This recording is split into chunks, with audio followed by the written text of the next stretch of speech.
à toutes. Bienvenue à Brest, en cette salle pour rejoindre le meeting de la France Insoumise, de la liste Bretagne Insoumise. Nous allons tout de suite commencer cette soirée par la présentation du clip de campagne et ensuite nous enchaînerons sur des prises de parole des différents candidates et candidats de la liste.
Pour la Bretagne, c'est celle qui unira les insoumis aux écologistes.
Merci à toutes et à tous. Merci encore. Ce clip de campagne, sur ce clip de campagne, vous avez vu des images du Ribbing Tour, Tour de Bretagne à vélo, mené par Pierre-Yves Cadalin, tête de liste de la liste Bretagne Insoumise, mais aussi avec le concours de tous les candidats, de tous les militants des Insoumis de Bretagne. Ce tour... Bravo!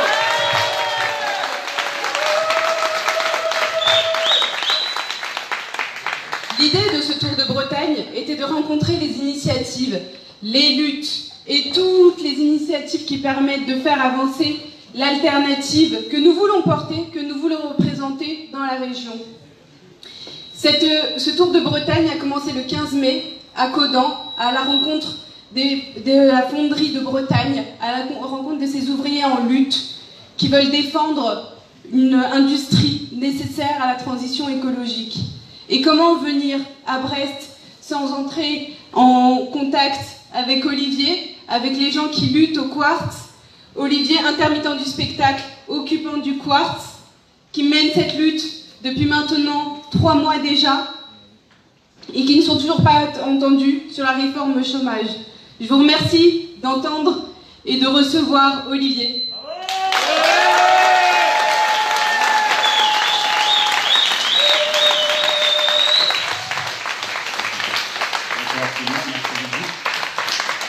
Bonsoir à toutes et tous, merci de m'accueillir. Alors d'habitude je suis derrière, hein, donc vous me pardonnez d'avance. Donc effectivement, depuis le 11 mars à 17h45, on est rentré au quartz. Voilà. Comme vous le savez, les spectacles sont à l'arrêt suite à la crise Covid. Et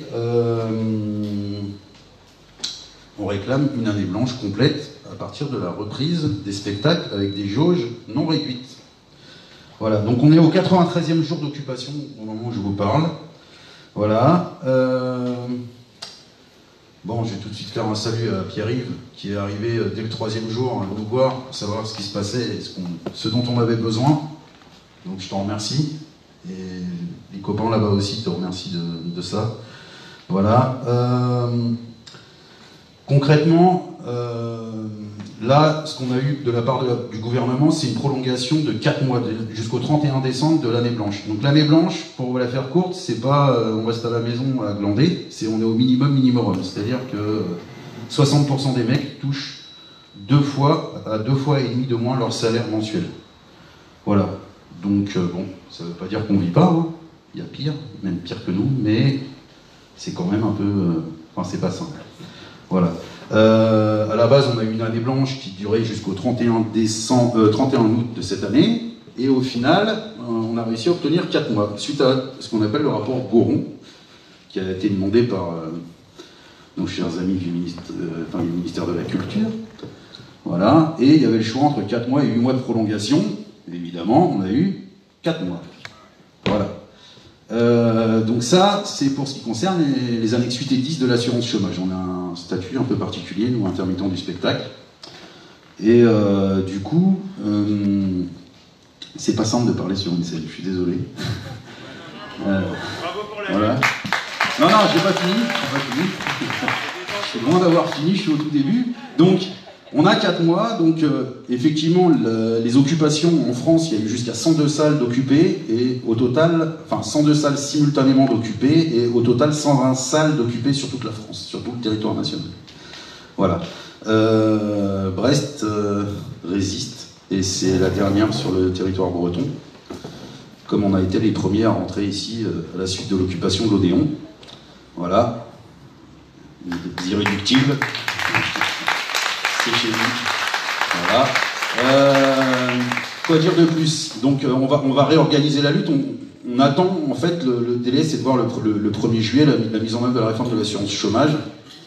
Voilà. Donc il y a eu un appel qui a été fait au Conseil d'État, un référent au Conseil d'État pour une suspension sur cette réforme de l'assurance chômage qui était censée, enfin qui est votée déjà, et qui était censée être mise en application au 1er juillet de cette année. On aura la réponse définitive vendredi prochain, le 17, puisqu'en fait il y a eu lors du tribunal, il y a eu un peu de méli-mélo pour encore une fois nos amis du gouvernement. Voilà, il leur manquait des documents en fait, donc ils se sont fait botter en touche par la juge, et voilà, donc ils vont les fournir mardi. Voilà, ils sont bien. J'hésite à faire des blagues, j'ai plein de blagues à faire dans ce genre-là, mais il y a le public qu'il faut en plus, c'est nickel. Bon, c'est pas simple. Mollo. J'avais dit que je restais sage, donc je vais rester sage. Voilà, donc L'idée, enfin, pour vous la faire courte, normalement, il y aura une suspension. Voilà, il y aura une suspension, sachant, enfin, il y a de bonnes chances, mais tant que c'est pas tamponné, on peut pas valider, malheureusement. Mais en tout cas, voilà, c'est le deuxième objet. Après, ce qu'on réclamait d'autre, c'était un plan de relance au niveau budgétaire pour la culture, pour l'ensemble de la culture. Bon, bah, encore une fois, on a eu des miettes. Voilà. Donc tout ça, c'est 3 gros points importants. C'est la réforme de l'assurance chômage, c'est cette année blanche qu'on n'a pas, c'est-à-dire 4 mois. Moi, un gars comme moi, je travaille sur Souchon en ce moment. Voilà. Je repars le 4 janvier prochain. Vous comptez 4 mois, ça fait 31 décembre. 31 décembre, bah, si jamais ça repart pas ou quoi, et si je fais 2 dates dans le mois, j'ai 2 jours de salaire, le reste j'ai rien. Voilà où on en est. Donc c'est pour ça qu'on demande 1 an complet à partir de la reprise de l'ensemble des concerts dans toutes les salles de France, les zéniths, les arénas, plus de 5000 personnes. Voilà. Voilà ce qui est réclamé. La réforme de l'assurance chômage, c'est pas compliqué, c'est une abrogation. Voilà. Et le budget, ben, il faut beaucoup de sous. Il va falloir qu'ils mettent la main au porte-monnaie et qu'ils donnent de l'argent. Il y a un gars qui a dit à un moment quoi qu'il en coûte. Donc, je sais pas où ça en est ce truc-là, mais visiblement il fait marche arrière plein pot. Voilà. Bon. Je vous ai à peu près expliqué mon truc. Maintenant, je vais prendre mon anti-sèche, voir si j'ai rien oublié. Voilà, non, mais là-dessus, j'avais pas oublié. Voilà. Oui, alors, ce qu'on demande aussi, important, c'est l'intermittence de l'emploi. Parce qu'en fait, il y a l'assurance, il y a les intermittents du spectacle qui sont en annexe 8 et 10, ça c'est une chose. Et après, il y a des gens qui sont au régime général, mais qui travaillent de manière épisodique comme nous. Sauf qu'ils dépendent du régime général. Et ces gens-là, depuis que ça s'est arrêté, depuis qu'il y a la crise, ben, ils n'ont rien. Ceux qui sont en fin de droit, c'est cuit pour leur gueule.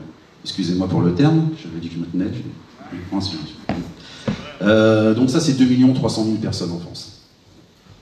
Voilà, qui n'ont rien. Donc l'intermittence de l'emploi en sens large. On est en train de voir, pour essayer de recréer ce qu'on appelle l'annexe 4. Donc l'annexe 4, c'est... les gens à l'époque qui faisaient du catering, les chauffeurs de bus, les chauffeurs de tournée, les gens d'événementiel, les hôtesses, les gens de sécu, les gens qui travaillaient dans l'hôtellerie, les extras de la restauration par exemple. Voilà. Et tous ces gens-là, à la base, ils appartenaient à l'annexe 4 de l'assurance chômage, qui leur donnait les mêmes droits qu'aux annexes 8 et 10, c'est-à-dire qu'il y avait une couverture sur la durée, et c'était... voilà. Là, comme ils sont en régime G, ils n'ont rien. Donc l'annexe 4...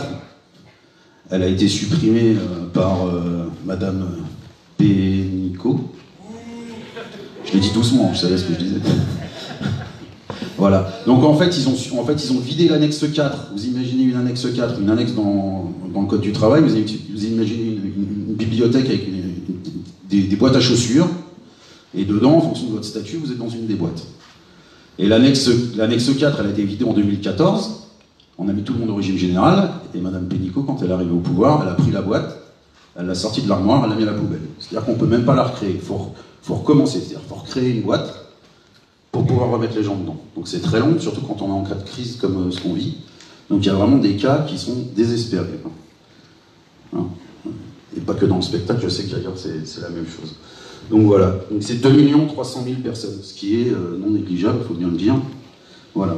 Tac, le plan de relance, je vous en ai parlé, qu'on avait eu des miettes, bon, ça, on en a parlé aussi.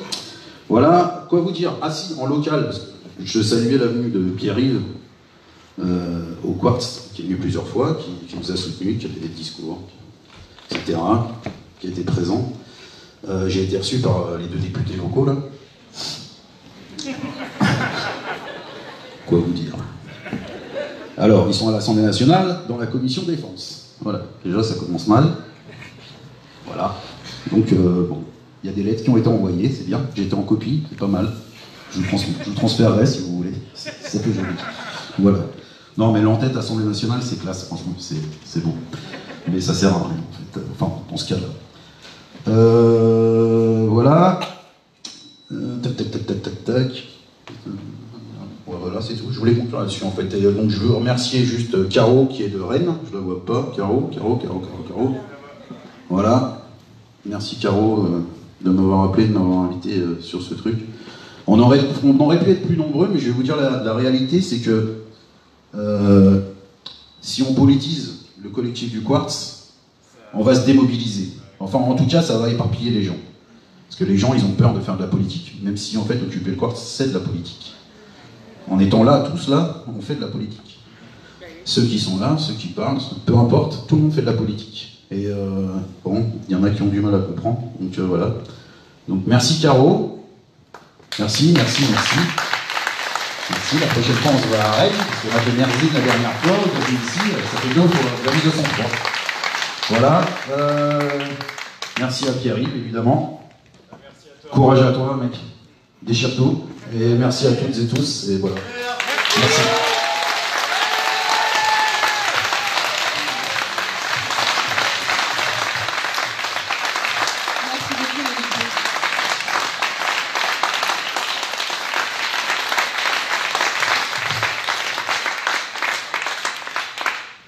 Lutter au travail, s'organiser, organiser une lutte, c'est faire de la politique. Et c'est aussi ce dont va nous parler Sylvie Casimiro de Serlandro, qui est sur la liste Finistère Insoumis et qui est AESH.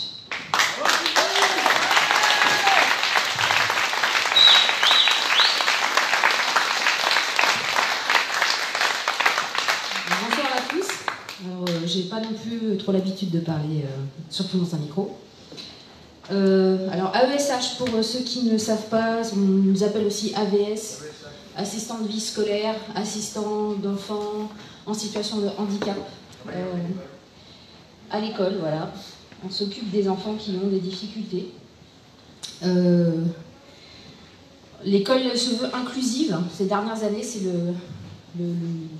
ce qui a été enclenché comme réforme, à savoir de moins en moins d'organismes spécialisés ou de choses qui sont à part. On veut inclure tous les enfants dans l'école, sachant qu'il y a de plus en plus d'enfants autistes, quelles qu'en soient les raisons, qu'on découvre de plus en plus aussi des choses, à savoir tout ce qui est dyslexie, dyspraxie, dysorthographie, en plus à Santas. On ne disait pas que dyslexique ou que un trouble de l'attention, généralement c'est plusieurs troubles à la fois. Donc c'est un métier qui est important, mais c'est surtout un métier qui n'est pas reconnu. AESH, c'est toucher à peu près 700 € par mois. C'est un temps partiel subi, la plupart du temps. Pour être titularisé, il faut avoir un plein temps, ce qui est rare. Ça arrive dans l'éducation nationale, mais quand vous êtes en privé, par exemple, moi je travaille pour un lycée agricole qui est tenu par la Fondation Massé-Trévidy. Et ben là, il n'est pas question d'être titularisé jamais, parce qu'on n'a que des CDD. La condition sine qua non pour être titularisé, c'est être en CDI, avoir plus de 6 ans de plein temps, enfin, donc inatteignable. Donc déjà, c'est pas reconnu. Pour être professionnalisé, bah, il faut avoir une formation qui dure 1 an. Et là, c'est pareil. Comme de toute façon, vous êtes tout le temps en CDD, on ne vous forme pas non plus, parce que ça permet de ne jamais changer d'échelon, de rester toujours à l'échelon 1, et donc de ne jamais être augmenté. Donc ça, c'est la réalité du métier. Après, là, on est en train de nous pondre une nouvelle réforme, qui est que maintenant, les AESH vont avoir, à partir de la rentrée prochaine, un N+1 et un N+2. Alors, le N+1, ce sera AESH, qui a plus de 6 ans d'ancienneté, et qui sera donc un référent pour tout ce qui est en fait méthodologie, etc. Enfin bon, une personne ressource qui est aussi là pour recevoir toutes les doléances, les choses qui ne vont pas, etc. Et qui va en référer quelqu'un d'autre qui sera encore au-dessus, un coordonnateur, qui lui n'est pas ESH. Et la réforme est mise en place, on ne sait pas comment, en fait, c'est délégué au département. Et les départements, en fait, eux-mêmes disent que chaque établissement doit faire en gros comme il peut, parce qu'on n'a pas forcément des personnes qui sont là depuis plus de 6 ans, ou qui sont dans le métier depuis plus de 6 ans, qui sont formés, etc. Et dans la plupart du temps, d'ailleurs, ça va être ça, des gens qui n'ont pas été formés, qui parfois ont plus de 6 ans d'expérience, mais comme ils n'ont que des CDD, c'est pas reconnu, etc. Donc on ne sait pas du tout, à la rentrée, à quelle sauce on va être mangé. Dans le lycée où je suis, il n'y a personne qui est dans ce cas de figure. Mais ça va être la même chose que les protocoles sanitaires qui nous ont pondus depuis le premier confinement, à savoir que nous n'apparaissons nulle part. Nous n'existons pas. Nous sommes là, à côté des élèves. Maintenant, en plus, on est mutualisés, donc il y en a un à droite, un à gauche. On est à moins d'1,2 m, c'est une évidence. Je ne vois pas comment je pourrais voir où l'erreur a été faite, ou comment est-ce qu'on pourrait me parler pour me dire je n'ai pas compris l'énoncé, ou sans être proche de l'élève. Ce n'est pas possible. Mais nous n'apparaissons nulle part. Le premier protocole, je l'ai vu en entier, un joli PDF de 48 pages, où je n'étais pas citée, nulle part. Je ne savais pas ce que j'allais faire à la rentrée. Les protocoles d'apprendre n'ont pas été plus cités, hein, n'existent toujours pas. Et à chaque protocole se finit par la même petite phrase, qui est tournée un peu différemment, un peu comment dire, dans la pièce de Molière, dont je ne me souviens plus le nom, ça doit être Le bourgeois gentilhomme, où il change juste les mots de place, mais ça veut dire exactement la même chose. Bah, c'est ça. C'est le chef d'établissement fera en fonction de ses moyens. Débrouillez-vous. Bah, ça va être ça. Et ce sont des choses qui se décident au niveau du département. Donc moi, là, sur cette élection-là, c'est important de savoir qui va décider et qui va avoir la patate chaude, qui va s'en débarrasser et dans quelles circonstances. Voilà, c'était juste pour alerter sur cette lutte-là, à savoir que personne n'en a parlé. Il n'y avait que Pierre-Yves qui s'en est préoccupé. Faut savoir déjà que sur la liste, il y en a au moins 3 qui font le même métier, à savoir Jules Deep, Stéphane, moi, et qu'on est de plus en plus nombreux parce qu'il y a de plus en plus d'enfants qui sont suivis, etc. Donc, ah pardon, toi aussi? Non. Bon, enfin bon, au moins 3, quoi. Donc merci Pierre-Yves déjà de porter au moins ce débat, au moins de poser la question, quoi. La première chose, c'est ça. On se sent déjà un peu moins invisible. Et après, on verra ce que ça donnera.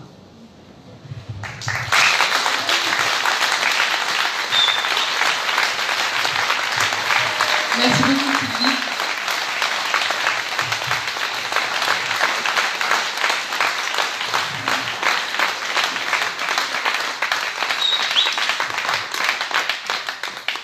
En effet, le 20 juin, il y a les élections régionales, mais il y a aussi des élections départementales. En Finistère, on a plusieurs candidatures sur le département, comme dans d'autres, on vous parlera sûrement des autres départements dans les prochains jours. Sur le Finistère, à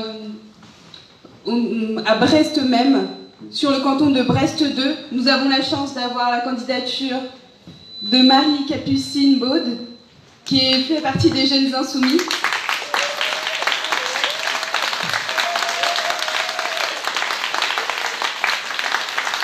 En binôme avec Christophe Oswald, qu'on reçoit tout de suite.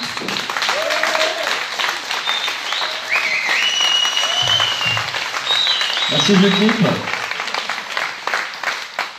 Ah, donc, merci à Sylvie et Jules Deep pour le combat des AESH à Quimper. Merci à Sarah et Manu pour mener le combat des AESH sur Brest.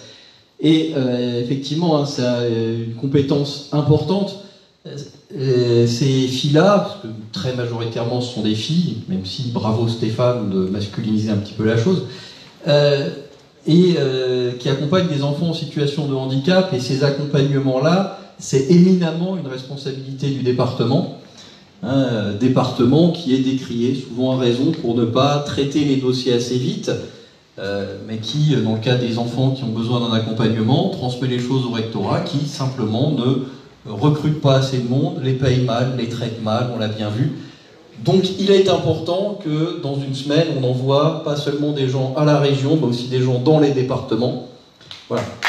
Donc les amis,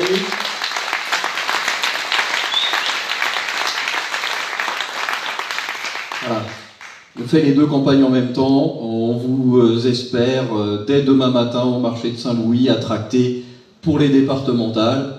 Donc Marie Capucine et moi, pour Manon et Pierre pour Brest 5.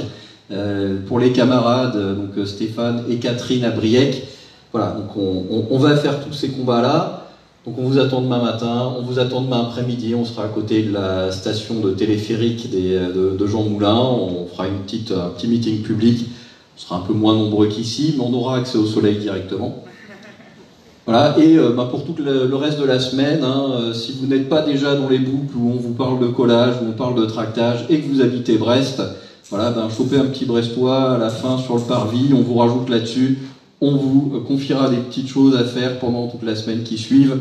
Et bonne lutte à toutes et à tous.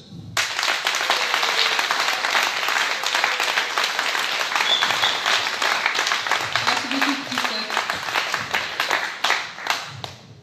Ces deux dernières prises de parole seront celles de nos têtes de liste, de ceux qui mènent la liste Bretagne Insoumise, qui ont participé à construire ce collectif, qui ont mené aussi dans les médias et aussi sur le terrain, qui ont mené cette liste, qui ont mené les propositions, qui les ont mises en avant.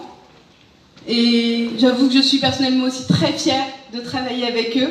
Les conditions sanitaires faisant, on ne s'est pas beaucoup vus les uns les autres, on s'est peut-être déjà eu au téléphone, on s'est déjà peut-être vu en visio, mais c'est vrai que c'est peut-être la première fois que je rencontre certains d'entre vous, mais pas la première fois qu'on se parle. Je parle de ça parce que tout de suite, nous allons recevoir Marie-Madeleine Doré-Lucas, conseillère municipale à Pontivy. Elle a traversé la Bretagne pour nous faire venir depuis le Morbihan. Merci Judith. Écoutez, je suis heureuse, ravie d'être là ce soir. D'autant que par ma présence et celle de Pierre-Yves, ça nous permet de réunir l'Argoate et l'Armor. Donc c'est important. La Bretagne, c'est ça. C'est une Bretagne des contrastes, des territoires différents. Ce soir, c'est le premier meeting, donc c'est important. Nous sommes nombreux et c'est bien. Et il faut que ça continue ainsi. Alors, je peux vous dire que on mouille notre chemise. On mouille notre chemise depuis des mois et des mois. Et ça fait du bien de se voir en vrai, comme dirait l'autre. Parce que la présence physique, le contact, le lien, rien ne remplace le lien. Et la visio, comme dirait l'autre, ras-le-bol. Alors nous avons vraiment une équipe formidable qui n'a pas rechigné à la tâche, malgré des conditions de la Covid évidemment qui n'étaient pas aisées.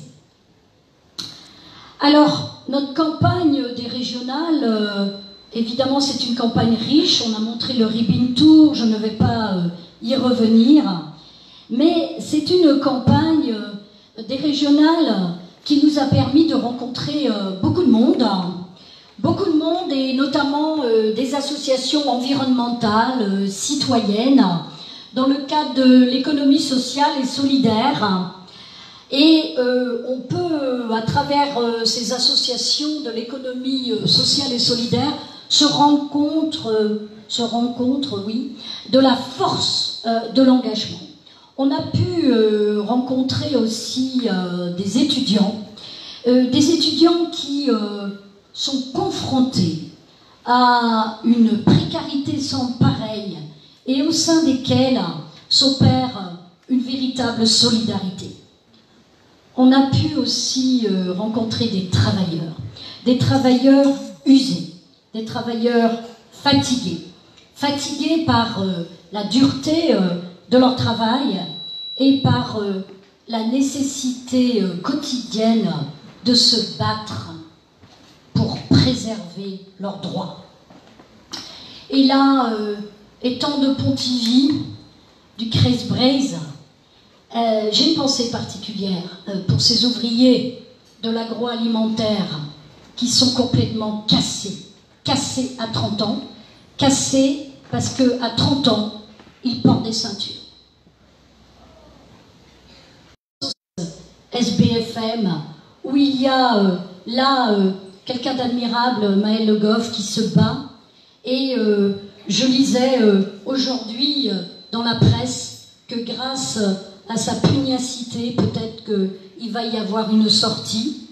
Mais en tout cas, ce sont 350 familles aujourd'hui qui attendent et qui se demandent si finalement demain pourront partir en vacances, se faire un petit peu plaisir. Et que dire du nombre d'emplois induits au niveau de la région? C'est ça? D'accord, bon. Du nombre d'emplois induits au niveau de la région. Et puis, à travers ces régionales, à travers toutes les rencontres que nous avons pu avoir, on a rencontré des citoyens désabusés peut-être, certes, mais qui ont l'œil qui brille et qui ont envie vraiment de s'investir sur le territoire et qui portent de véritables projets de territoire. Alors ce soir, dans le cadre de ces élections régionales, nous n'avons pas envie de vous mentir et nous avons envie, nous, demain, qui briguons un siège à la région, de vous préciser que la région, contrairement à ce que d'aucuns veulent bien dire, ne peut pas tout faire. Cette région, par exemple, et les 13 régions métropoles, ne peuvent pas agir dans le domaine de la sécurité. Or, aujourd'hui, je suis les débats des régionales, sécurité, sécurité, sécurité. Alors, c'est vraiment une thématique qui est mise en exergue, mais ce n'est pas de la compétence des régions. Or, aujourd'hui, vous avez bien sûr le Rassemblement national qui surfe sur la vague, les Républicains, la République en marche, et puis une certaine gauche, mais qui n'est pas la nôtre. Ouais, tout à fait. Alors, durant ces régionales aussi, j'ai pu constater qu'on a mis en avant certains thèmes, comme l'Assemblée unique de Bretagne, l'Europe des régions. Ce ne sont pas des compétences de niveau régional. Les sujets sont certes intéressants, mais ça relève du niveau national. Il faut changer notre constitution et en tout cas, il faut consulter les citoyens. Les choses ne se font pas comme cela.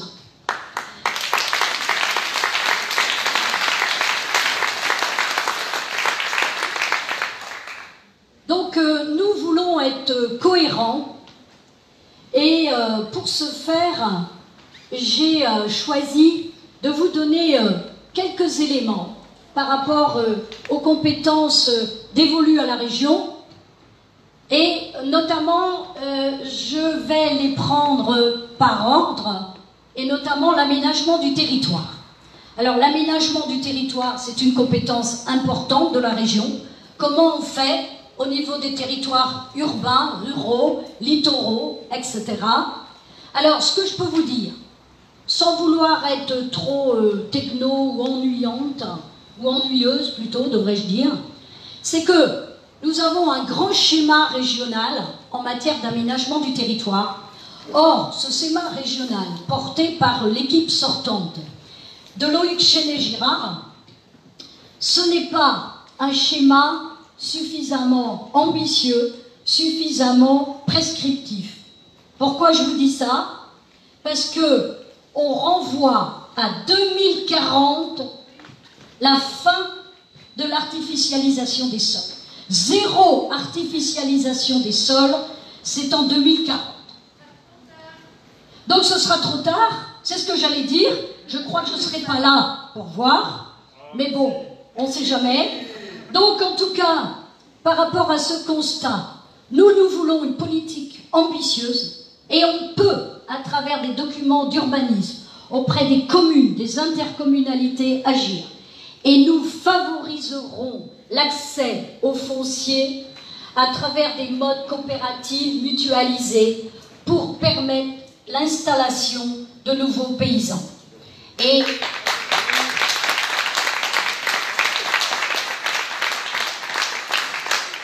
je crois franchement qu'à travers les SAFER, la région peut intervenir pour limiter l'agrandissement des exploitations agricoles. Aujourd'hui, on a des exploitations agricoles de centaines d'hectares et on a des petits paysans qui ne peuvent pas s'installer. Ce n'est pas normal.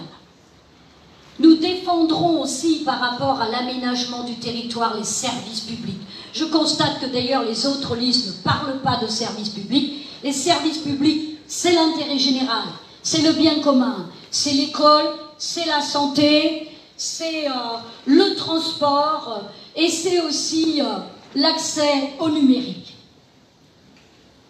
Alors on a une autre compétence, puisque je parlais de transport, qui est évidemment le transport. Alors là, je suis étonnée, et je ne suis pas la seule, du comportement de la région à ce propos. La région botte en touche sur la réouverture, par exemple, mais ce n'est pas la seule ligne intérieure, il y en a d'autres. La région a botté en touche pour la réouverture de la ligne Saint-Brieuc-Auray en disant que ce n'était pas de sa compétence. Donc là, évidemment, ce n'est pas normal et on agira pour développer les lignes à l'intérieur des territoires. Il n'y a pas que les lignes LGV. Et puis, surtout, ça veut dire que si on ne développe pas les lignes à l'intérieur, c'est la priorité donnée au tout routier, donc au gaz à effet de serre. Et évidemment, on contribue par cela au réchauffement climatique. Alors, autre compétence, la formation professionnelle. Tout à chacun, à un moment donné, peut avoir besoin de se former. Or, quand j'ai lu un certain nombre de choses à ce propos, il s'avère qu'il y a un certain transfert de l'offre de formation professionnelle vers les établissements privés. Et plus particulièrement, dans le domaine agricole, il y a un droit de regard des contenus programmatiques du fameux lobby de la FNSEA. Donc comment voulez-vous qu'on quitte une agriculture productiviste tant que la FNSEA aura un droit de regard sur ces programmes? Donc nous sommes pour un véritable programme d'émancipation des jeunes et des moins jeunes et des travailleurs en matière de formation professionnelle. Nous mettrons en place un plan de réinvestissement dans les filières professionnelles et initiales continues qui, évidemment, vous vous doutez bien, comprendra un pôle public de la formation tourné vers la bifurcation écologique, vers la souveraineté industrielle, je pense à Codan, à la Fonderie de Bretagne, et au service à la personne. Nous mettrons un terme à la suppression des postes au sein des lycées professionnels. Vous avez aujourd'hui des lycées professionnels qui sont d'excellence en matière d'éco-construction et où on supprime des emplois. Et puis, on appuiera un véritable plan pour la formation sanitaire et sociale, parce que les besoins sont importants. Il faut pouvoir vivre, en tout cas vieillir en restant à la maison. Et pour ce faire, il faut former du personnel qui puisse accompagner toutes ces personnes. Alors, il y a un autre champ de compétences qui est l'éducation. Alors, quand je dis l'éducation, la pédagogie reste nationale, mais la région intervient pour la construction des lycées. Et là, évidemment, nous voulons des lycées plus verts, plus économes. Et puis, nous sommes, étant donné que nous défendons un bouclier social solidaire, nous mettrons en place la gratuité des livres et des fournitures scolaires, une véritable tarification sociale dans les cantines des lycées et la gratuité totale des TER pour les moins de 25 ans.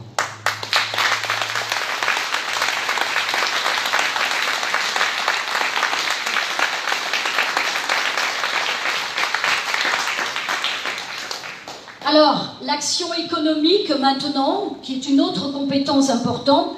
Alors là, autant on a beaucoup à redire sur le manque de courage politique de la majorité sortante, autant en matière d'économie sociale et solidaire, il y a un certain travail réalisé. Tout n'est pas mauvais, n'est-ce pas?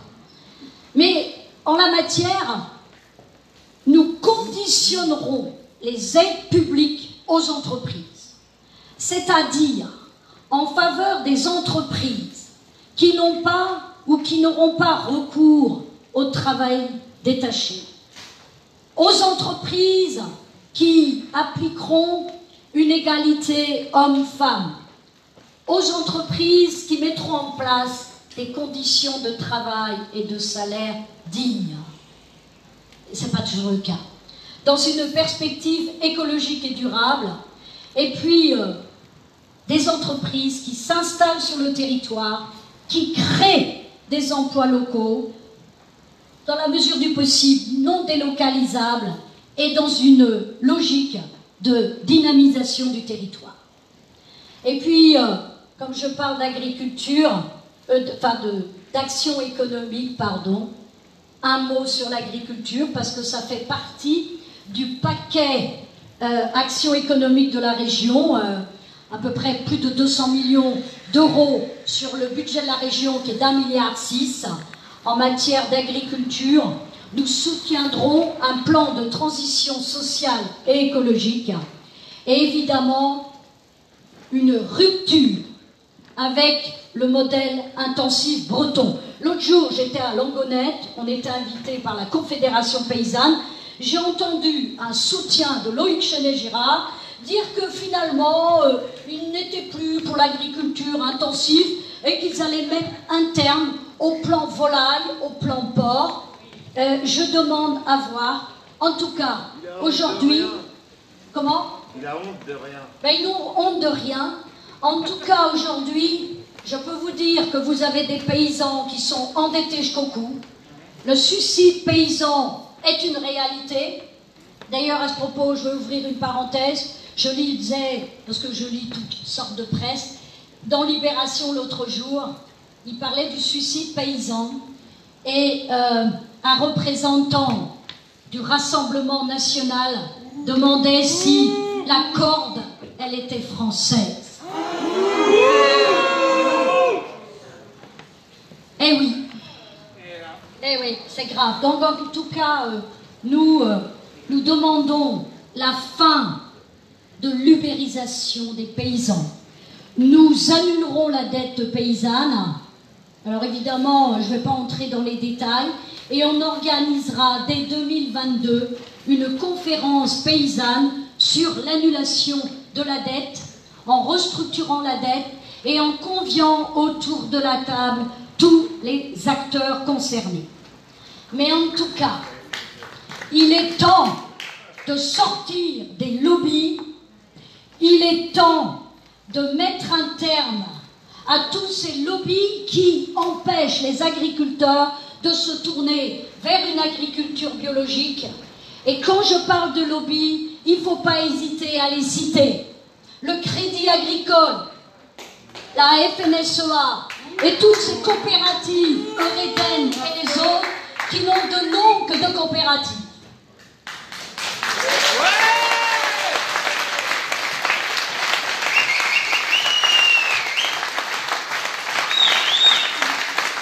Alors, j'arrive à l'environnement. L'environnement, donc, est une compétence importante de la région et qui a été renforcée. Donc là, inutile de vous dire que la région n'est pas à la hauteur. Bon, heureusement, on a eu le jugement du tribunal administratif l'autre jour qui enjoint la préfecture de région de mettre en place dans les 4 mois des mesures réglementaires pour lutter contre la prolifération des algues vertes, puisque c'est un véritable fléau. En tout cas, je ne sais pas si vous aviez vu le documentaire Bretagne, terre sacrifiée, qui était un excellent documentaire. En tout cas, ce qui est assez étonnant chez Loïc Chenet-Girard, qui est d'ailleurs très condescendant en notre égard, n'est-ce pas Pierre-Yves? En fait, Loïc Chenet-Girard, quand il est avec les écolos, comme dirait l'autre, il est écolo, et quand il est avec les agro-businessmen, il est agro-businessman. J'ai envie de dire, choisis ton camp, camarade, mais on ne peut pas être des deux côtés.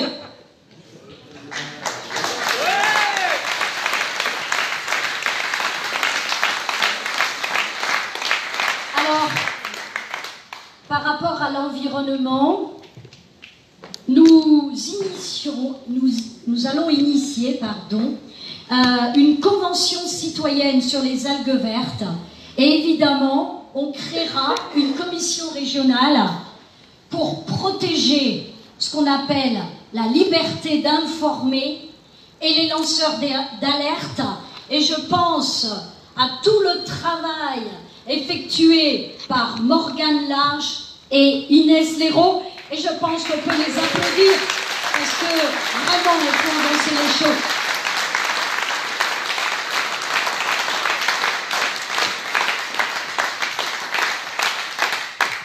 Alors, j'arrive maintenant sur des compétences qui ne sont pas celles des régions, mais cela étant, nous avons une volonté de mettre en place un véritable bouclier social, sanitaire, donc on travaillera de manière étroite avec les départements dont le cœur de compétence, et ça a été très bien dit tout à l'heure, le cœur de compétence c'est l'action sociale et la solidarité.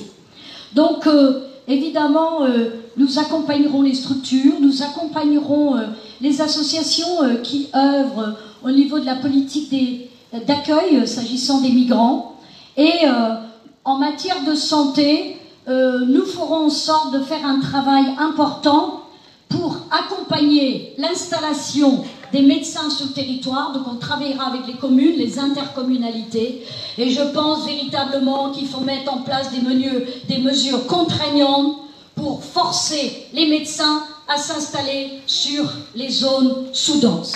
Et parce qu'aujourd'hui, trouver un médecin, ça devient impossible. Et en matière de santé, c'est l'ARS, l'Agence régionale de santé, qui pilote tout. Nous demandons un copilotage de l'ARS.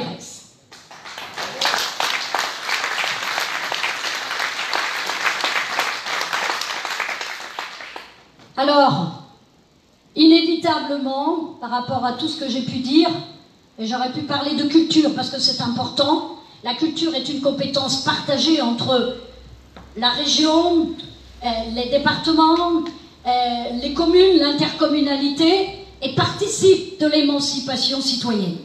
Mais en tout cas, ce que je voulais dire, c'est que, inévitablement, nous devons nous battre. Nous devons nous battre et avoir le courage politique pour changer les choses. Hein, je pense aujourd'hui à l'avancée qu'il y a eu s'agissant des batteries pour les poulets, pour les animaux dans les fermes-usines. À 2027, on devrait y mettre un terme. Donc on voit bien qu'en se battant, en ayant le courage politique, on peut faire évoluer les choses. Et puis, je pense honnêtement, et je pense à la bifurcation écologique, à l'agriculture et à toutes ces nécessités de transition, que ce soit en matière d'éco-construction, en matière d'énergie. La Bretagne peut être, à la condition qu'on ait le courage de le faire, fer de lance d'expérimentation.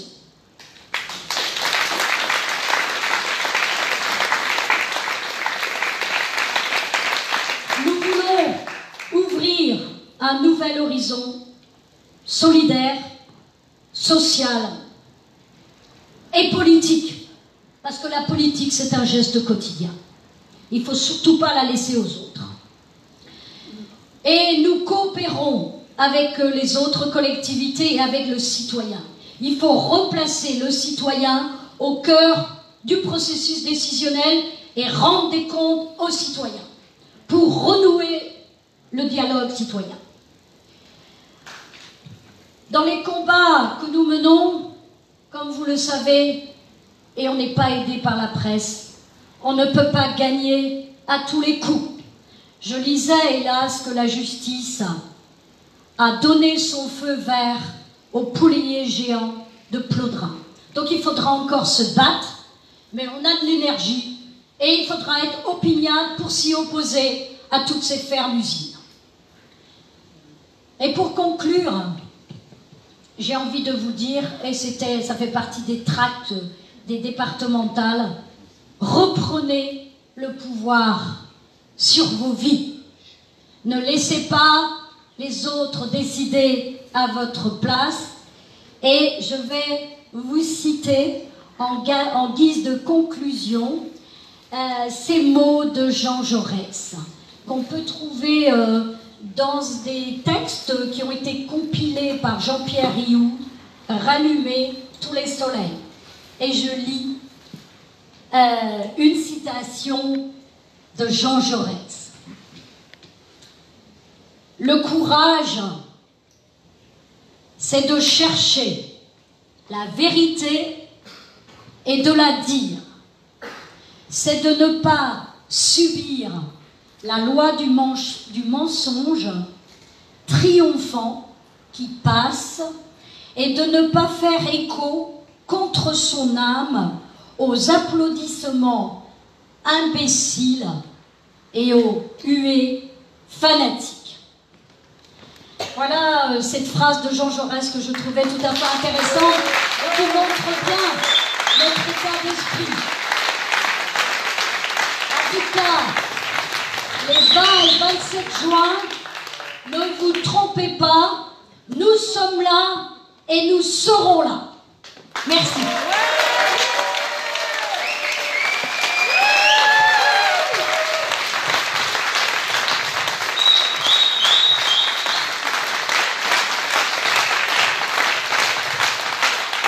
Merci Marie-Madeleine.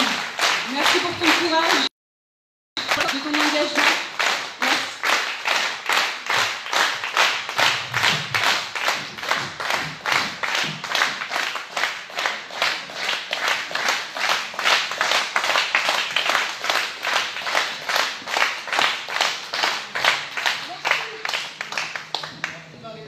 Merci à toi. Pour cette dernière prise de parole, l'intervenant sera quelqu'un que nous connaissons tous, qui avec force et courage porte les propositions de l'alternative écologique et sociale. Tout à l'heure, lors de la diffusion du clip de campagne, on a vu toutes ces étapes qu'il a fait à la rencontre de toutes les initiatives en Bretagne. Il a traversé toute la région et pourtant il est d'ici, il vit ici, il travaille ici. C'est une ville qu'il aime et qu'il porte. Je vous prie d'accueillir ce soir, mesdames et messieurs, Pierre-Yves Cadala.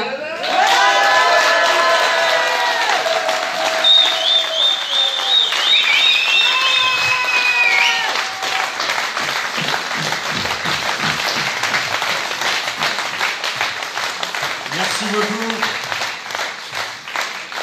Merci beaucoup à vous et merci d'être aussi nombreuses et nombreux ce soir.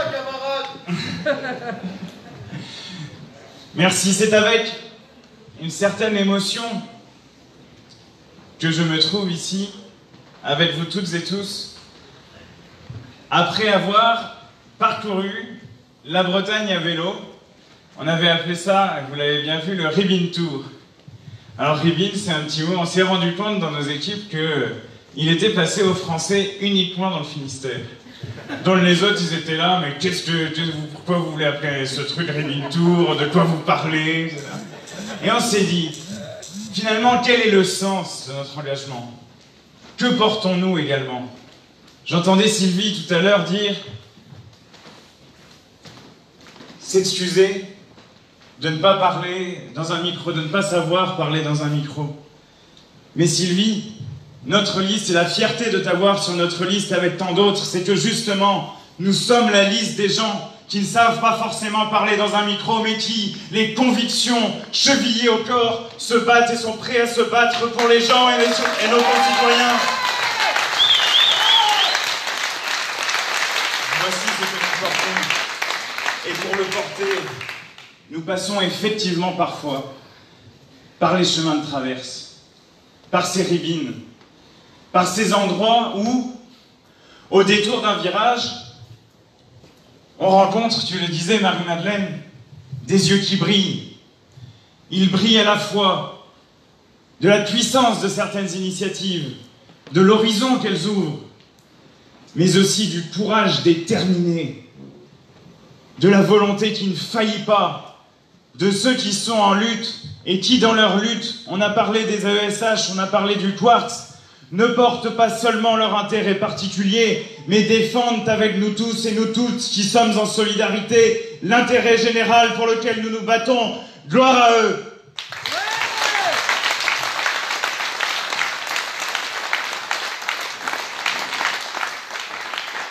Ce matin, France 3 Bretagne me suivait. C'est quelque chose. Un événement. Je sais pas combien de gens regardent, mais enfin, ils nous suivaient.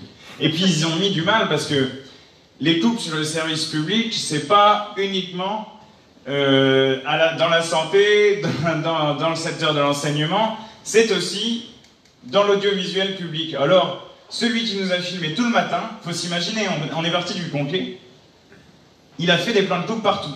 On se croyait au Tour de France. Bon, mais on s'y croira pour de vrai bientôt. Mais alors, il faisait des plans de coupe partout, il s'est arrêté, etc. Et c'est toute la matinée. Et l'après-midi, il enchaînait direct sur autre chose. Donc il filmait tout du long de la journée. Et donc il y avait celle qui l'accompagnait qui faisait le montage, et puis quelqu'un d'autre allait faire le montage du reportage qu'il filmait dans l'après-midi. C'est important de dire ça. Parce qu'il faut voir derrière, eh bien, des choses qui nous semblent banales. Un reportage, il y a des travailleurs aussi. Et il y a des travailleurs qui, ici, dans la question de l'audiovisuel public, bien, sont à l'os comme partout.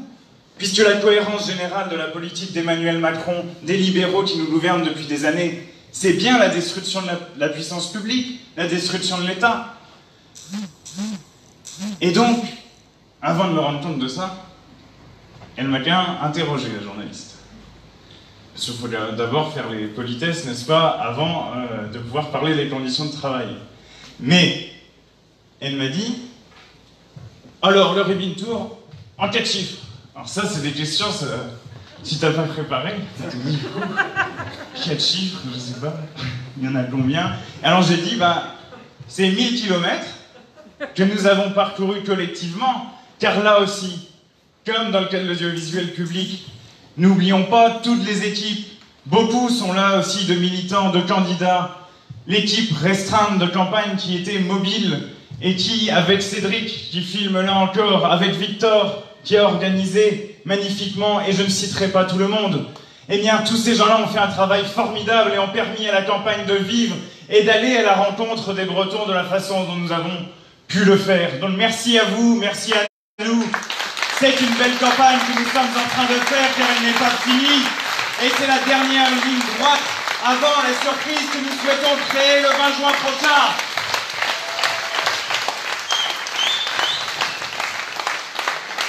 Alors 1000 km, mais ceci dit, je ne les ai pas tous faits.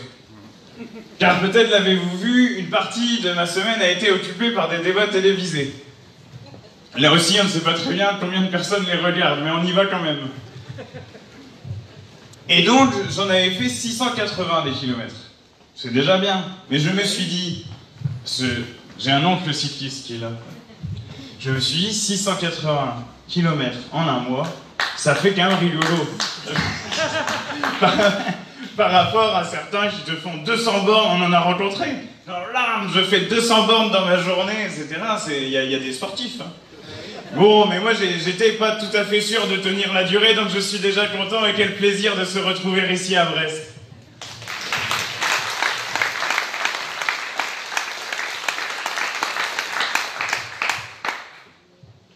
Quel plaisir d'y retrouver Olivier, merci à lui d'être venu aussi présenter la lutte du quartz.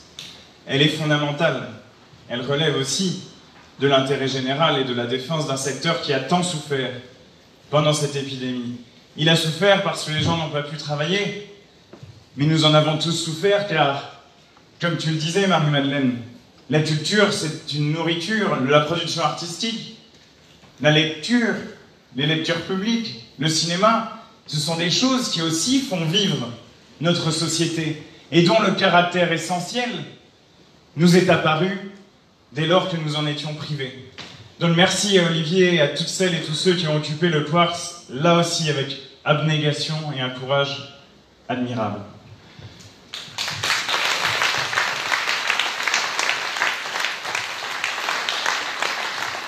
Je ne vous ferai pas toutes les étapes, parce que là on est là demain.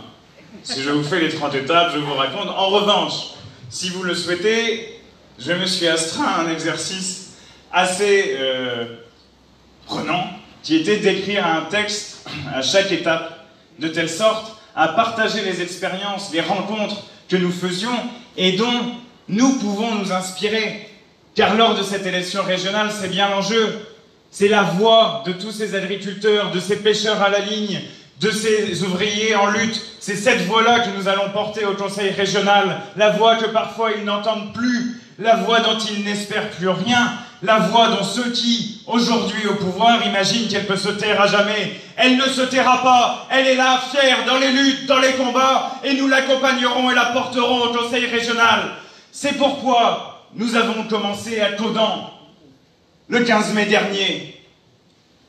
C'est pourquoi nous sommes allés en solidarité avec ceux qui sont désormais depuis 7 semaines en grève. Il faut s'imaginer une grève de 7 semaines, à quel point c'était éreintant pour les familles, pour tout le monde. On ne voit pas le bout. Renaud répond pas, Renaud répond, on ne sait plus, on est perdu.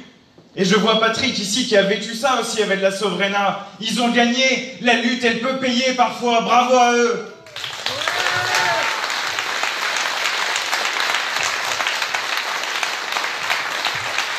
Et il y a quelque chose qui m'a fendu le cœur, je vais vous le dire, quand on est arrivé à Caudan. Mais je veux vous le partager, parce que c'est extrêmement important. On a échangé beaucoup. Yolande, qui est là-bas, avait même fait des gâteaux et préparé du café. C'est bête de le dire comme ça, mais ça fait des moments de fraternité. C'est aussi ça, et c'est aussi de ça que vivent les luttes. Et on a échangé avec les ouvriers, et ils nous ont dit quelque chose qui, je le redis, m'a fendu le cœur. Ils m'ont dit, il n'y a plus de gauche dans le pays. Il n'y a plus de gauche. Et je me suis dit, mais comment en est-on arrivé là? Comment en est-on arrivé là? Par quel abandon? Par quel quinquennat désastreux de François Hollande, qui a eu une politique de destruction de l'industrie, de destruction des services publics, et qui en prime nous a refilé Macron. Je comprends cette colère, cette incompréhension, mais c'est pour cela également que nous avons commencé à Caudan, pour dire, dans ce pays, il existe un mouvement politique, des citoyens engagés à ses côtés, qui, lui, n'a pas oublié que la gauche, historiquement, elle est du côté des travailleurs, elle est du côté des employés, des précaires, de tous ces invisibles dont nous parlions, et que l'impératif politique, notre boussole, c'est de se demander, lorsque nous avons un choix à faire, comment les défendre? Comment aller à l'appui, aller au secours, donner un horizon commun? Comment faire vraiment de la politique? Et c'est bien cela que nous avons fait, je le crois, et j'en suis certain même, au fil de ce tour. L'eau. On a fait une campagne sur l'eau bien essentielle. Alors moi je le sens à la fois dans les discours et puis dans les plateaux télé. À France 3, on n'avait même pas le droit de prendre plus qu'un verre d'eau, moi ça me suffit pas. L'ambition justement que nous posons à ce stade, de ce point de vue, en étant parti de Caudan, c'est de dire que, au moins depuis la région, et l'année prochaine depuis l'État, il faut renouer avec une politique industrielle cohérente, appuyée par l'argent public, qui soit de nature à créer des emplois, et des emplois qualifiés, bien rémunérés, des emplois qui rendent fiers les gens qui les pratiquent, des emplois qui permettent de s'en sortir. Et nous avons, ici, tu l'as dit, l'Armor, nous avons un chantier ouvert devant nous. C'est celui des énergies marines renouvelables, c'est celui du plastique biosourcé, c'est celui de toutes ces ressources qui s'offrent à nous et qui peuvent nous permettre d'engager la bifurcation écologique dont nous avons tant besoin. Il faut donc, en Bretagne, engager un plan cohérent d'1 milliard d'euros d'investissement sur le prochain mandat dans les nouvelles filières industrielles, dans les reconversions professionnelles pour y s'y prêter, et bien entendu, dans l'agriculture, dont nous avons parlé également pour installer des nouveaux paysans. C'est un tout. Et de ce tout, nous pouvons faire émerger, eh bien, des conditions de vie meilleures dans la région. Car c'est de cela et uniquement de cela dont il s'agit lorsqu'on est engagé en politique. Comment améliorer les conditions populaires, nos conditions? Comment améliorer le sort, eh bien, du commun, de tout un chacun? Et il n'y a pour cela qu'un instrument, celui de la puissance publique appuyée sur les initiatives citoyennes, cohérentes, démocratiques, celles-là même que nous avons rencontrées. C'est donc un horizon que nous posons. Et cet horizon, il doit être, j'y insiste, puisque vous avez entendu les tensions massives qu'il y a autour de certains projets d'énergie marine renouvelable, d'énergie en mer. Il doit être assuré publiquement. Parce que bien des tensions sont liées à l'opacité des processus qui font que les contrats, eh bien, sont donnés, comme ça, concédés, à des entreprises dont on se doute bien que le seul objectif est la rentabilité. Or, la maîtrise d'un service public de l'énergie est nécessaire pour une planification énergétique cohérente.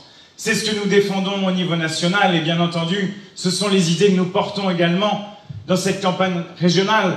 Je vois Johan, qui est avec nous, tout au fond là-bas, mais il se bat, et il se bat fort avec ses amis et ses camarades d'EDF pour dire non au projet Hercule, non à ce projet qui va saucissonner EDF, qui va privatiser les énergies renouvelables et l'hydraulique qui sont rentables, et bien entendu, comme d'habitude, socialiser le nucléaire, c'est-à-dire les pertes et les coûts sans fin. Donc il faut une cohérence en termes de politique industrielle et énergétique, et c'est ce que nous portons ici. Nous le portons à la fois sur le plan de l'industrie, mais également sur celui de la formation. Car nous avons vu à Pontivy, nous avons vu également à Douarnenez, eh bien, des exemples de décisions qui sont en dépit du bon sens. À Pontivy, alors qu'il y a une dynamique sur la filière bois, eh bien, on supprime des emplois d'enseignants et on réduit la voilure sur des filières où il y a pourtant des jeunes qui souhaitent apprendre la menuiserie. À Douarnenez, près de Douarnenez, il y avait au Cap-Sizun un lycée de Charpente-Maritime. Ils l'ont déplacé à Concarneau, on a perdu les 3/4 de l'effectif. Vous voyez, il n'y a pas... Ces exemples sont là pour vous dire qu'il n'y a pas de politique de filière et de structuration de la formation professionnelle jusqu'à l'emploi assurée de façon cohérente. Et c'est bien cela que nous voulons faire, c'est l'horizon économique que nous posons.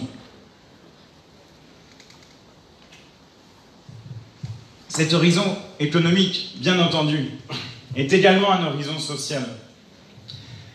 Parce que voici plusieurs mois que nous participons à la campagne, que nous la faisons, et j'entends toujours le même argument répété inlassablement. Ah mais vous savez, l'usine de Liffré par exemple, ça vous plaît pas? Parce que ça consomme en eau un truc terrible, et puis on fait venir le lait d'en dehors de Bretagne, comme ça faut s'imaginer quand même, parce qu'on a de la production laitière, et si on fait venir le lait en dehors de Bretagne, pour envoyer des croissants surgelés aux Belges. Changez pas. Franchement, ce genre de projet est absolument ahurissant en termes à la fois de préoccupations sociales et de préoccupations écologiques.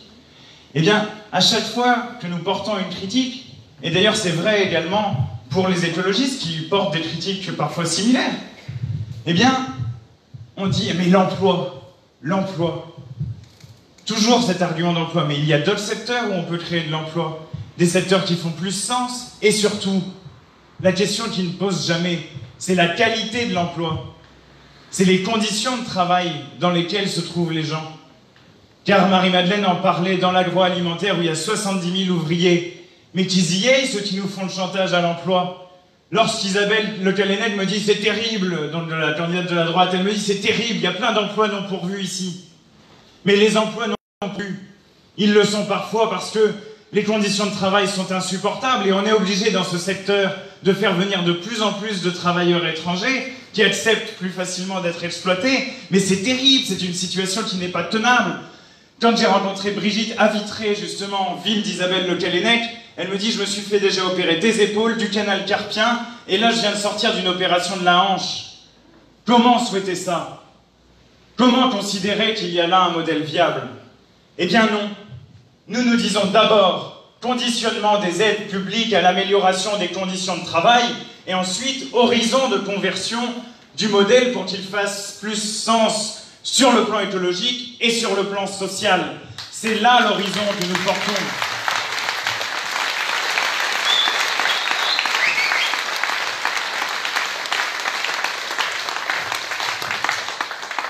Et il n'y a pas que dans le secteur privé, cela a été rappelé tout à l'heure, que des problèmes peuvent se poser. La région est également un employeur. Et il faut, de ce point de vue, engager un plan d'amélioration des conditions de travail, d'augmentation également des revenus. Je pense au personnel qui bosse dans les lycées, dans les cantines, etc. Ils sont souvent assez mal payés. Eh bien, nous disons, il est temps de leur donner de la respiration, de l'air, et concrètement, une augmentation de salaire. Voici la gauche, voici à quoi elle ressemble, voici la gauche populaire que nous incarnons.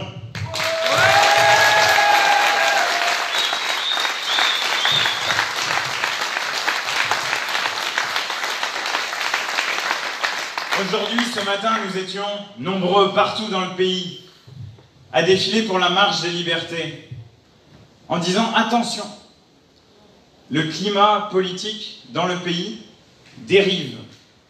Il y a danger. Les thèmes posés par l'extrême droite sont laissés là, sans que personne n'y trouve à redire parfois dans les grands médias, et, chemin faisant, on risque de se trouver piégé dans une situation terrible. Et donc nous étions là, dans la rue, pour réaffirmer que la République, la démocratie, passe avant toute chose par la défense de nos libertés d'association, nos libertés de réunion, notre liberté de parole, et l'attachement à la condition citoyenne qui nous unit tous, et ce soir nous unit en cette salle. C'est extrêmement important, car sur toutes les questions que je viens d'évoquer, qu'a à dire M. Penel du Rassemblement national? Qu'a-t-il à dire? Eh bien rien. C'est le vide sur la question sociale, le vide sur la question économique, le vide sur la question écologique. Et on lui déroule le tapis rouge pour parler d'immigration ou de sécurité, alors qu'en aucune façon il n'en est question dans cette élection.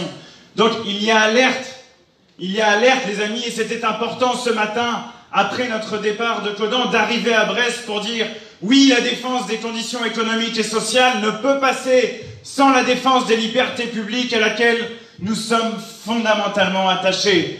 Donc merci à toutes celles et tous ceux qui sont aussi allés ce matin à la marche. C'était un moment important, un moment républicain, où nous sentons que dans le pays, ce qui nous unit est plus fort parfois que ce qui nous divise, car le parti incarné par Gilles Penel, en dépit qu'il se soit renommé Rassemblement National, est un parti de haine, de division. Il ne souhaite pas rassembler, il souhaite toujours monter les uns contre les autres. Le travailleur pauvre contre celui qui est au RSA, voisin de palier. L'immigré contre celui qui bosse avec lui dans l'usine. Assez! Nous n'avons pas besoin de ce genre de division. Il faut au contraire présenter un horizon commun, positif, celui que nous incarnons avec la liste Bretagne Insoumise, mais également avec le mouvement que nous portons au niveau national.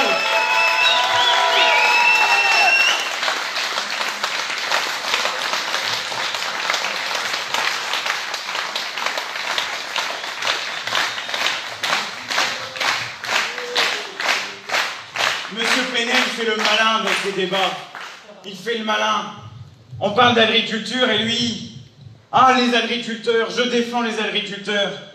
Mais n'avez-vous pas remarqué, pour celles et ceux encore qui l'auraient lu, n'avez-vous pas remarqué que la même musique traversait bien des discours et que le discours de M. Penel sur cette question n'était pas très singulier et qu'en réalité, derrière sa défense prétendue des agriculteurs, comme bien d'autres listes, il ne soutient que la FNSEA, que le Crédit Agricole, que Triskalia qui a empoisonné des salariés que j'ai rencontrés d'ailleurs. Et il fait cela en connaissance de cause. Il dit les agriculteurs, mais il pense surtout à ceux qui s'enrichissent sur la disparition et la ruine de la paysannerie en Bretagne. Car c'est cela qu'il faut dire, affirmer, et nous le faisons dans cette élection. Les agriculteurs, ça ne forme pas un bloc. Il y a une petite minorité qui arrive à profiter du système tel qu'il est mis en place depuis les années 70 et qui a permis à un moment donné à la Bretagne, eh bien, tout de même, reconnaissons-le, de sortir d'un moment qui était difficile. Mais aujourd'hui, nous sommes dans l'impasse. Et cette impasse, elle a notamment pour nom l'endettement des agriculteurs. Beaucoup en conventionnel, des gens qui ont mon âge, des gens qui ont repris la ferme des parents. Et bien pour cela, ils ont eu quelqu'un de la coopérative qui est arrivé tout tranquillement, ou de la banque, qui leur dit « Écoute, tu vas te porter beaucoup mieux si tu fais un gros emprunt. Parce que bon, ils ont augmenté le volume de production, tes parents, etc., mais toi, tu vas faire encore mieux. » Et en fait, plus ils augmentent les volumes, plus ils ont du mal aujourd'hui à tirer un revenu. C'est donc un piège dans lequel ils sont entraînés par ceux qui prétendent les défendre. Et c'est bien l'idée de la proposition centrale que nous avons posée dans cette élection, celle de l'annulation de la dette paysanne en contrepartie d'objectifs partagés sur la conversion sociale et écologique de la ferme.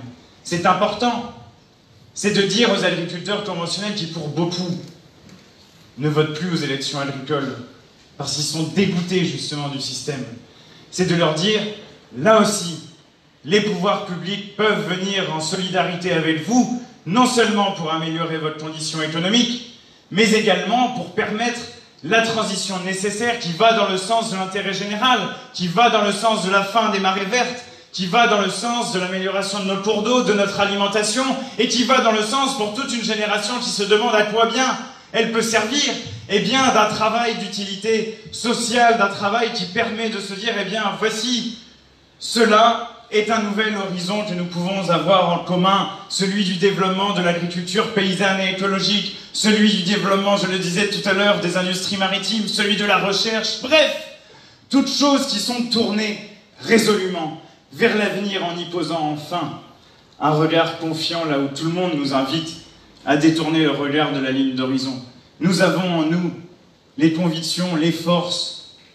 La Bretagne et la France l'ont de regarder cet horizon avec confiance et de construire des politiques qui permettent précisément de renouer avec le plein emploi, de renouer avec des méthodes de production qui soient compatibles, en harmonie avec la nature et qui restaurent, si jamais elle a existé, mais au moins qui souhaitent qu'entre les êtres humains également cette harmonie puisse exister. Nous n'avons jamais abandonné ces convictions et ces principes qui sont si forts, si attachés à nous et qui nous permettent à chaque étape des luttes sociales et politiques de trouver le courage, l'énergie et la détermination de se battre.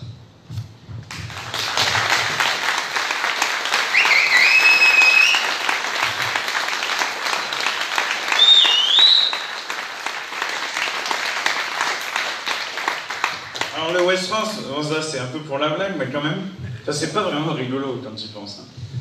Le West France a titré sur Gilles Penel, donc justement, je le lâche pas celui-là, qui faisait campagne à tambour battant. Ben, tu m'étonnes parce que Gilles Penel, il aime bien le bruit des tambours et des bottes. Il a participé il y a une vingtaine d'années, une petite vingtaine d'années, à un colloque à la Maison de l'Identité, en compagnie d'un dénommé Pierre Vial. Et ce Pierre Vial, voyez-vous, quel est cet homme avec qui il a également publié un ouvrage, participé à un ouvrage collectif? Eh bien, Pierre Vial est un homme qui, à ses heures perdues, ne célèbre pas le 8 mai 45 car il le considère comme une défaite. Est-ce possible dans ces conditions de tenir encore l'idée que le Rassemblement national, lorsque ses dirigeants ont de telles fréquentations, est un parti républicain? Moi je dis non. Et il faut, aussi fortement que nous l'avons fait ce soir, affirmer que la République vaut mieux que ça, que ses principes, chèrement acquis, de haute lutte, eh bien sont à défendre dans un dialogue avec les autres citoyens pour la délibération publique, mais dans un combat intraitable et implacable, partout où des racistes, partout où des diviseurs, partout où des gens voudront faire éclater le cadre qui, à nous tous, nous tient en commun. Donc, n'hésitez pas à informer James de cette question. Il y en a même qui nous enfarinent ces temps-ci. Ouais. Mais nous, de la farine, nous préférons faire du pain. Et ça me fait penser à Belle-Île. Quand on est allé à Belle-Île, on a rencontré un collectif vraiment merveilleux. Et ils veulent réhabiliter les moulins de Belle-Île, justement, pour, en essayant de retrouver les semences de blé qui existaient auparavant et qui ont été perdues, eh bien pour refaire du pain à Belle-Île, avec les moulins. Eh bien nous, voici ce qu'on fait de la farine, on l'a fait travailler pour l'avenir. Donc bravo d'ailleurs à ceux qui ont ce beau projet.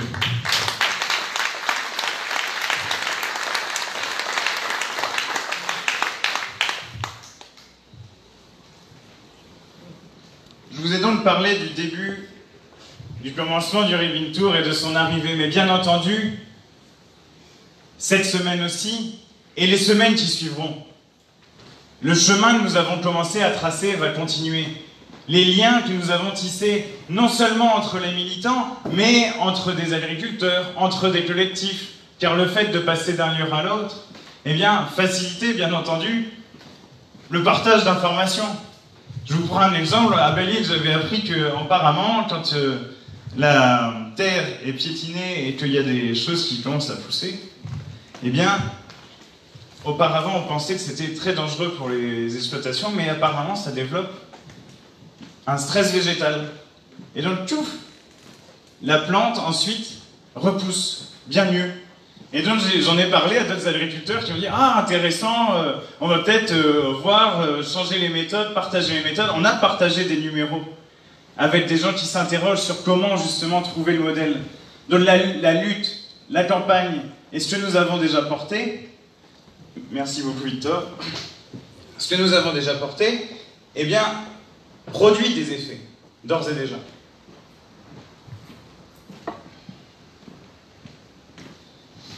Donc le chemin continue. Le chemin continue, inspiré par toutes les personnes que nous avons rencontrées et qui, toutes, m'ont fait penser quelque part à ce que les Aubrac, les époux Aubrac et les Jean-Pierre Vernant, grands résistants, qui étaient à l'origine du Conseil national de la résistance avec d'autres, les époux Vernant et les époux Aubrac disaient « Résister, c'est créer, et créer, c'est résister ». Et bien dans ce tour de Bretagne, dans ce Ribbing Tour, j'ai pu voir qu'effectivement, leur phrase n'était pas qu'un slogan. Que bien des gens qui sont en train de créer, de toutes les manières, dans toutes les professions, depuis tous les secteurs, sont en train de développer des formes de résistance qui, pour nous, sur le plan politique, sont de très précieux points d'appui. Car lorsque nous voulons engager des politiques de conversion, eh bien, des exemples nous viennent en tête. Désormais, lorsque je parle de transformation à la ferme, je pense à Marie-Ève et Ludo qui ont décidé d'avoir des brebis et de faire du fromage de brebis. Rien ne peut remplacer ça. Rien ne peut remplacer ces points d'appui fondamentaux qui, clairement, nous disent à toutes et tous que ce que nous pensons ne sont pas que des rêves. Il est beau de rêver, mais sont des choses réalisables, concrètes, et que bien des Bretons aujourd'hui font avancer dans notre région. Donc c'est cet horizon-là que nous sommes en train, vers lequel nous sommes en train d'avancer. Je crois pouvoir dire que nous avons fait, au sens strict, une campagne politique, au sens noble du terme. C'est-à-dire que la politique, et beaucoup nous ont dit, mais il serait bon que d'autres listes, d'autres candidats prennent ce temps, car le vélo et s'arrêter, ça fait aussi donner du temps à l'échange et à la discussion. La politique, c'est avant tout cela. Créer du commun à partir de l'échange, à partir de la transmission. Se dire que, j'ai parlé de République ce soir, se dire que la République, c'est précisément cela. C'est précisément échanger à partir de nos situations diverses. C'est précisément ne pas se limiter à nos identités particulières. C'est se dire qu'ensemble, comme citoyens, nous pouvons produire des changements meilleurs qui ensuite pourront dessiner à l'avenir des lendemains heureux. Voilà ce que c'est la politique, voilà ce que nous avons fait avec le Ribbing Tour, et voici ce que nous souhaitons de façon déterminée et convaincue pratiquer au Conseil régional.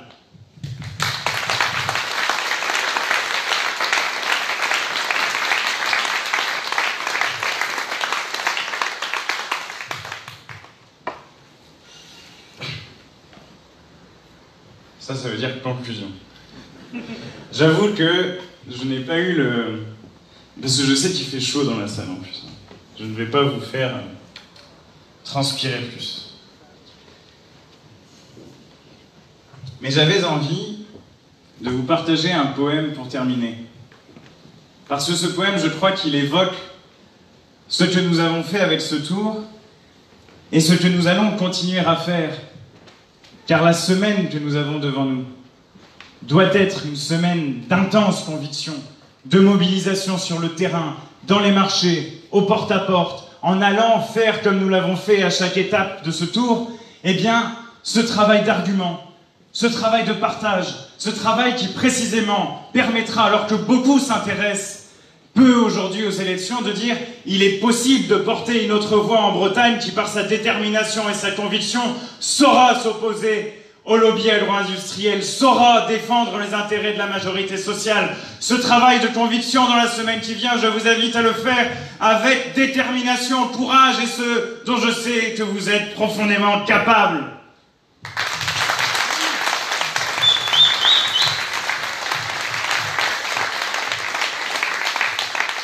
Et donc, ce poème qui s'appelle « Sortons », et Dieu sait... Vous ne m'entendrez pas citer beaucoup Dieu en général, mais Dieu sait tout de même que le confinement nous a pesé cette année. Il nous a pesé. Et ce poème s'intitule, de Pablo Neruda, « Sortons ». Et il m'a fait penser au Ribbing Tour. L'homme a dit oui sans qu'il sût déterminer de quoi il s'agissait. Ça, c'est un peu mon état au début du tour. Ah ouais, 3 semaines de vélo, ça va être dur. Et il fut emporté et il fut soulagé. Et plus jamais il n'est sorti de son baluchon. Et c'est ainsi. Nous tombons dans le puits des autres êtres, et un fil arrive et nous entoure le cou, et un autre nous cherche le pied, et déjà on ne peut plus. Déjà on ne peut plus aller sinon au puits. Personne ne nous arrache aux autres hommes. Et je crois que c'est ce que nous avons plus que jamais senti cette année. Personne ne peut nous arracher aux autres hommes. Nous ne sommes pas faits, aucun d'entre nous n'est fait pour supporter la solitude indéfiniment. Et c'est de collectif et de commun dont nous avons besoin. Le poète continue. Il semble que nous ne sachions plus parler. Il semble qu'il y ait des paroles qui fuient, qui ne sont pas là, qui sont parties et nous ont laissés avec des pièges et des fils. Et tout à coup, ça y est, nous ne savons déjà plus de quoi il s'agit, mais nous sommes dedans. Et nous ne nous mettons plus à regarder, comme lorsqu'enfant nous jouions. Ces yeux-là se sont éteints déjà nos mains sortent d'autres bras. Voilà pourquoi lorsque tu dors, tu rêves seul et tu cours libre à travers les galeries d'un seul rêve qui t'appartient. Et aïe, qu'on ne vienne pas nous voler des rêves. Aïe, qu'on ne nous enchevêtre pas au lit. Gardons l'ombre pour nous, afin de voir si de notre nuit nous pouvons sortir, et examinons les murs, guettons la lumière pour l'appréhender, et qu'une fois pour toutes, le soleil de chaque jour nous appartienne. En avant pour cette dernière semaine, les amis. Et j'invite les candidats à se rendre sur la scène pour une dernière photo de la soirée. Car ils ont fait un boulot formidable. Allez les candidats de la liste.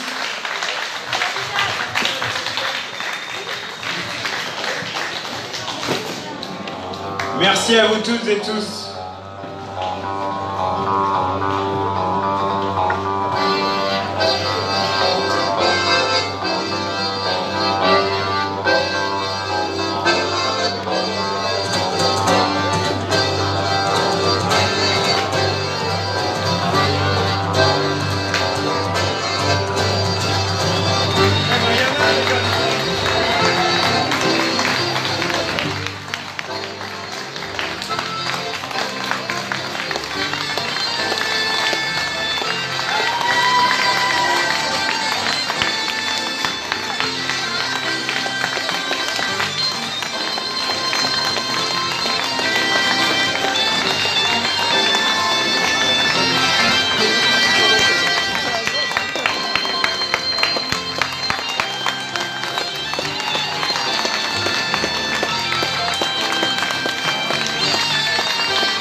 Même pour la camisole, il y en a dans toutes les religions. Même pour la camisole, il y en a dans toutes les religions. Comment tu l'as, alléluia, comment tu l'as, tralala. Tu l'as, alléluia, comment tu l'as, barbara. Les hindous qui crèvent la dalle, on leur dit que c'est normal, on leur dit que c'est normal. Les hindous qui crèvent la dalle, on leur dit que c'est normal, on leur dit que c'est normal. La famine à Calcutta, c'est pas la faute à Shiva. La famine à Calcutta, c'est pas la faute à Shiva. Pour les léonis Nirvana, faut faire le Kama Sutra, faut faire le Kama Sutra. Pour aller au Nirvana, faut faire le Kama Sutra, faut faire le Kama Sutra. Pour la surpopulation, c'est peut-être pas la solution. Pour la surpopulation, c'est peut-être pas la solution. Comment tu l'as, Brahmaputra, comment tu l'as, tralala. Tu l'as, Brahmaputra, comment tu l'as, tralala.